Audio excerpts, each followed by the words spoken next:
Hi viewers, welcome to SS tutorials. ఈరోజు మనం సాంఘిక శాస్త్రం 10వ తరగతి పాఠ్యపుస్తకంలోని మరికొన్ని ముఖ్యమైన అంశాలను చర్చిద్దాం.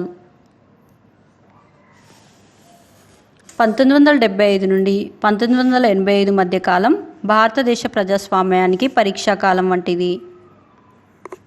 అది మౌలిక ప్రజాస్వామిక హక్కులను తిరస్కరించిన అత్యవసర పరిస్థితిలో మొదలై రాజీవ్ గాంధీ నేతృత్వంలోని కాంగ్రెస్ పార్టీ చారిత్రాత్మక ఎన్నికల విజయంతో ముగిసింది.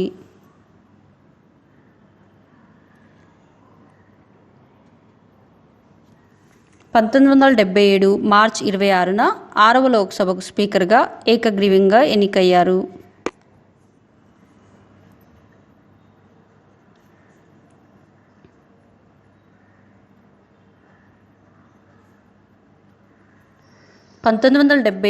జూలై 25న భారత 6వ రాష్ట్రపతిగా ప్రమాణ స్వీకారం చేశారు.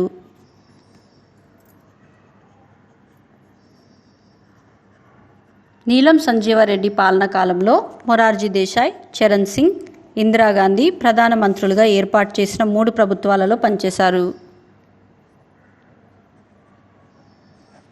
1970లలో కొన్ని ప్రతిపక్ష రాజకీయ పార్టీలు భారతీయ Lok Dal, Congress Bharatiya communist Party Marxist, CPIM, ద్రవిడ మున్నేట్ర కజగం, జనసంఘ్, శిరోమణి అకాలీదళ్.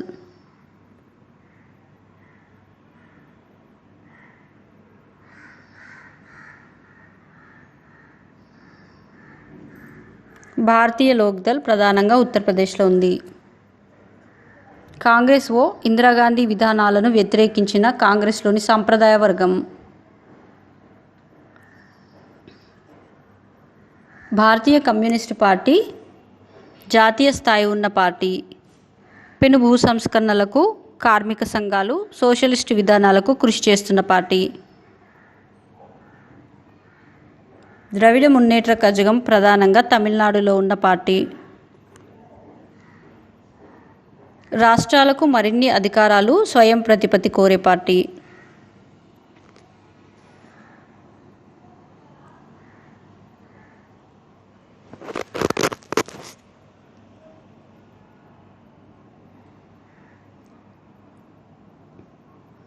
జనసంఘ్ హిందూ జాతీయవాది పార్టీ. ప్రధానంగా ఉత్తరాది రాష్ట్రాలకు పరిమితమై ఉంది. శిరోమణి అకాలీదళ్ పార్టీ పంజాబ్కి పరిమితమై సిక్కుల కోసం ప్రత్యేకంగా పనిచేస్తున్న పార్టీ. గురుద్వారాల ఆధారంగా సంఘటితమై ఉంది. మొదటి కాంగ్రెసేతర ప్రధానమంత్రి మొరార్జీ దేశాయ్. 1980లో కాంగ్రెస్ తిరిగి అధికారంలోకి వచ్చింది.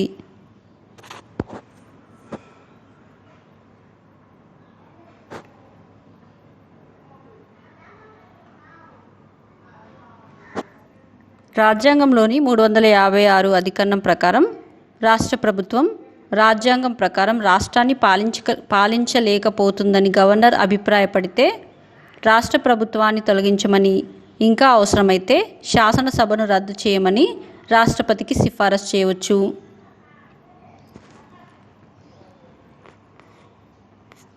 అప్పుడు ప్రధానమంత్రి సలహాతో రాష్ట్ర ప్రభుత్వాన్ని రాష్ట్రపతి తొలగించి పాలనా బాధ్యతలను చేపట్టమని రాష్ట్ర గవర్నర్ను కోరవచ్చు.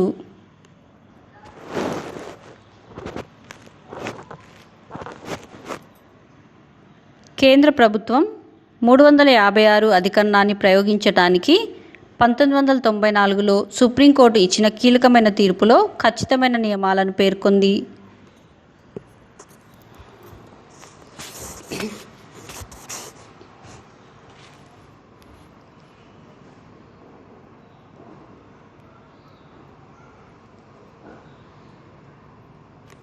ఎన్టీ రామారావు 1982లో తన 60వ పుట్టినరోజు నాడు తెలుగుదేశం పార్టీని స్థాపించాడు. ఎన్టీ రామారావు పేదలకు ₹2 కిలో బియ్యం, ప్రభుత్వ పాఠశాలల్లో మధ్యాహ్న భోజన పథకం, మద్యపాన నిషేధం వంటి పథకాలను ప్రవేశపెట్టాడు.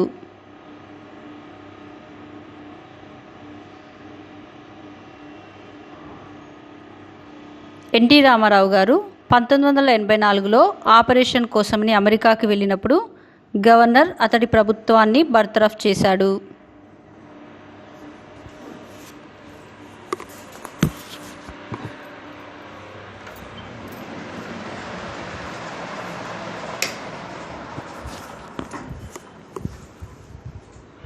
తెలుగుదేశం పార్టీ నుంచి కాంగ్రెస్ పార్టీ ఫిరాయించిన ఎన్ భాస్కర్ రావుని ముఖ్యమంత్రిగా గవర్నర్ ఆహ్వానించాడు. అమెరికా నుంచి వచ్చిన తర్వాత ఎన్టీ రామారావు గవర్నర్ చర్యను సవాల్ చేసి శాసనసభ్యులలో మెజార్టీ మద్దతు తనకే ఉందని నిరూపించాడు.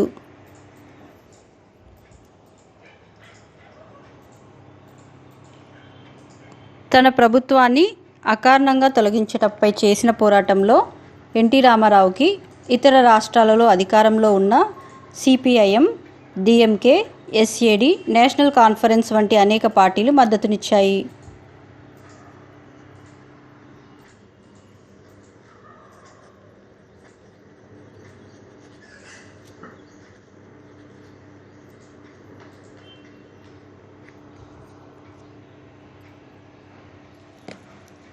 అస్సోంలో అస్సామీ భాషతో పాటు బెంగాలీ భాష కూడా ఎక్కువగా మాట్లాడతారు. 1984లో రాజీవ్ గాంధీ చొరవతో కేంద్ర ప్రభుత్వం, ఏఎన్ఎస్యులు అస్సోం ఒప్పందంపై సంతకాలు చేశారు. ANSU All Assam Student Union, AGP Assam Gana పరిషత్,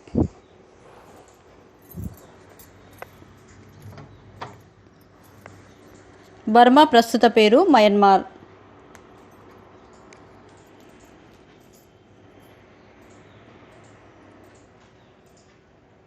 పంజాబ్లో కేంద్రంలో జనతా పార్టీ ప్రభుత్వం ఉండగా 1978లో అకాలీదళ్ కొన్ని తీర్మానాలు చేసి వాటిని అమలు చేయాలని కేంద్ర ప్రభుత్వాన్ని కోరింది. పంజాబ్లో 1980లో అకాలీ ప్రభుత్వాన్ని రద్దు చేసి తిరిగి కాంగ్రెస్ ప్రభుత్వం రావడంతో సిక్కులు వివక్షతకు గురవుతున్నారన్న భావన పెరిగి ఉద్రిక్త వాతావరణం మరింత తీవ్ర రూపం దాల్చింది.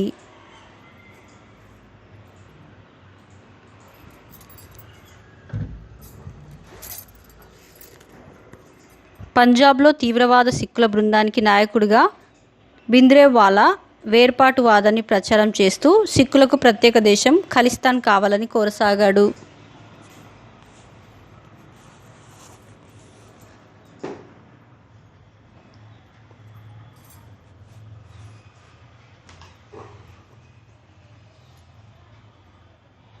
సిక్కుల పవిత్ర స్థలం గోల్డెన్ టెంపుల్. భారతదేశం 1970లు, 1980ల మధ్య సాంకేతిక, సహకార రంగాల వంటి వాటిల్లో ఎన్నో విజయాలను సాధించింది. 1984లో ప్రధానమంత్రి ఇందిరాగాంధీ హత్యకు గురైంది. రాజీవ్ గాంధీ ప్రధానమంత్రి అయిన తర్వాత శిరోమణి అకాలీదళ్తో చర్చలు జరిపి శిరోమణి అకాలీదళ్ అధ్యక్షుడు సంత్ లాంగోవాల్తో ఒప్పందం కుదుర్చుకున్నాడు.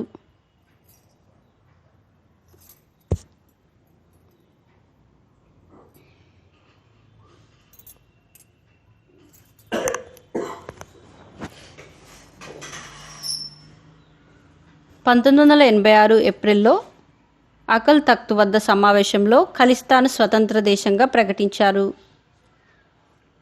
రాజీవ్ గాంధీ పంజాబ్, అస్సోం, మిజోరంలలో పొరుగు దేశమైన శ్రీలంకలో కూడా శాంతి ప్రక్రియలు చేశాడు.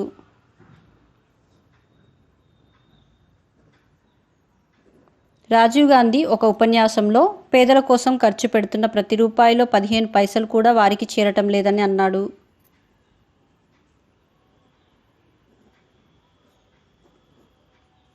రాజీవ్ గాంధీ 1985లో సరళీకృత ఆర్థిక విధానం వైపు మొగ్గు చూపారు.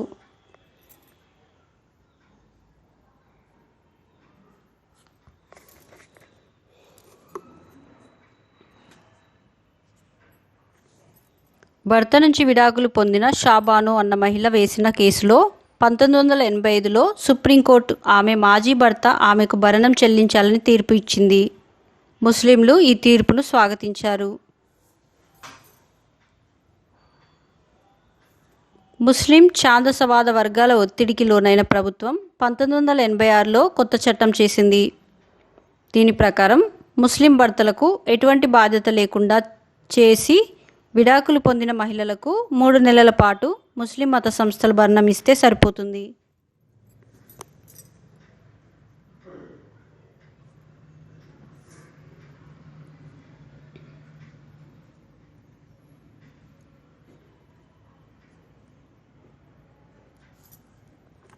అయోధ్య గురించి 1986లో కోర్టు తీర్పు ఇస్తూ మసీదును సంవత్సరం పొడవునా తెరిచి ఉంచవచ్చని, హిందువులను రోజువారీ పూజలకు అనుమతించాలని ఆదేశించింది.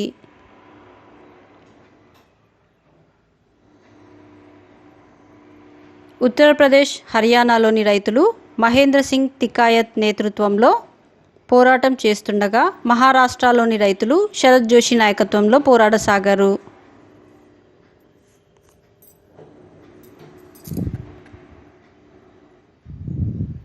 1989లో జరిగిన ఎన్నికలలో కాంగ్రెసేతర రాజకీయ శక్తులకు పరిపాలన, రాజకీయ రంగాలలో అవినీతి అన్నది ప్రధాన ప్రచార అంశమైంది.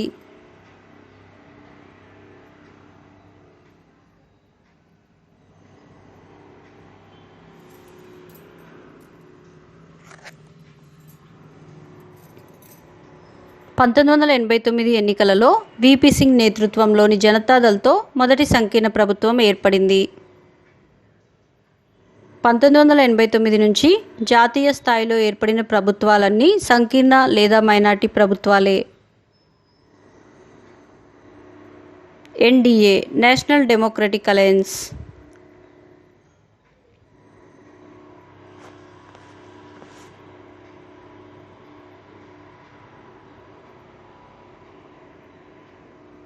భారత Communist Party, Forward Bloc, Revolutionary Socialist Party, భారత కమ్యూనిస్ట్ పార్టీ మార్క్సిస్ట్ వంటివి 1977లో పశ్చిమ బెంగాల్ రాష్ట్ర ఎన్నికలలో గెలిచి సిపిఎంకి చెందిన జ్యోతి బసు నాయకత్వంలో వామపక్ష ప్రభుత్వాన్ని ఏర్పాటు చేశాయి.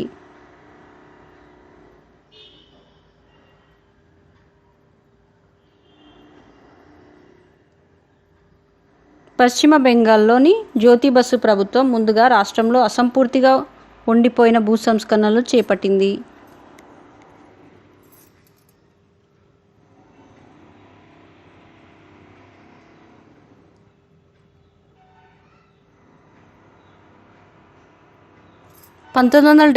జూన్లో పశ్చిమ బెంగాల్ ప్రభుత్వం కౌలుదారుల పేర్లను నమోదు చేసి వాళ్ళ హక్కులను కాపాడటానికి ఆపరేషన్ బర్గా చేపట్టింది. కౌలుదారులను బెంగాల్లో బర్గాదారులు అంటారు. ఆపరేషన్ బర్గా ఫలితంగా కౌలుదారులను భూస్వాములు బలవంతంగా తొలగించడానికి వీలు లేకుండా పోయింది.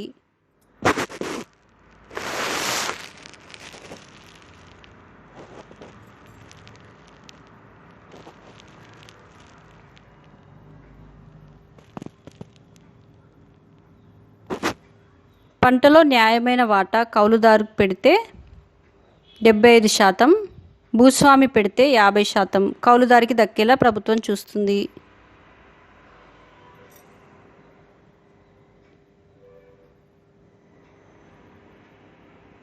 ఆపరేషన్ బర్గా ఫలితంగా పశ్చిమ బెంగాల్లో వ్యవసాయ ఉత్పత్తి 30% దాకా పెరిగింది. ఆపరేషన్ బర్గా పంచాయతీరాజ్ వ్యవస్థ అమలు వల్ల వామపక్షానికి గ్రామీణ జనాభాలో గణనీయమైన మద్దతు లభించింది.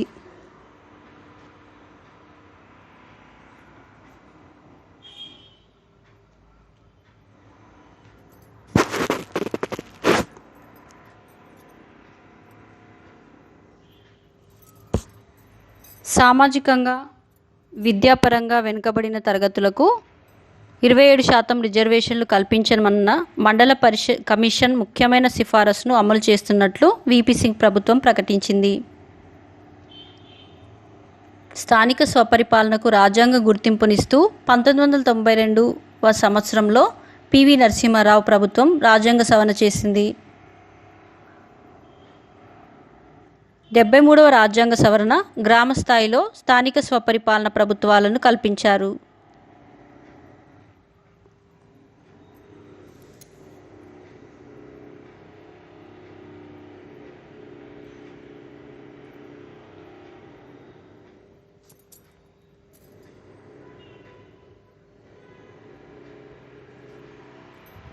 74వ రాజ్యాంగ సవరణ పట్టణ నగరాలకు వాటి స్థాయిలో ప్రభుత్వాలను సార్వత్రిక వయోజన ఓటింగ్ ద్వారా మొట్టమొదటిసారి ఎన్నుకున్నారు.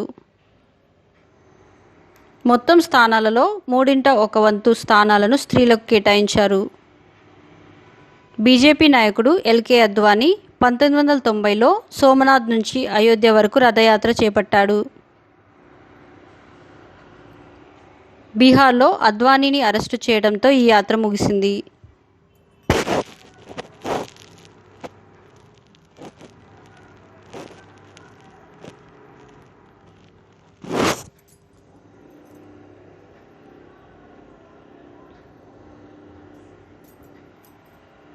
రామాలయ ప్రచారంలో సమీకరింపబడిన పెద్ద గుంపు 1992లో అయోధ్యకు చేరి మసీదును ధ్వంసం చేసింది.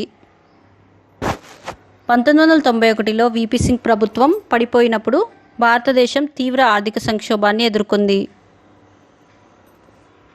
1992లో పివి నరసింహారావు నేతృత్వంలో ఏర్పడిన కొత్త కాంగ్రెస్ ప్రభుత్వం ఈ సంక్షోభాన్ని అధిగమించడానికి అంతర్జాతీయ ద్రవ్యనిధితో సంప్రదింపులు నిర్వహించింది.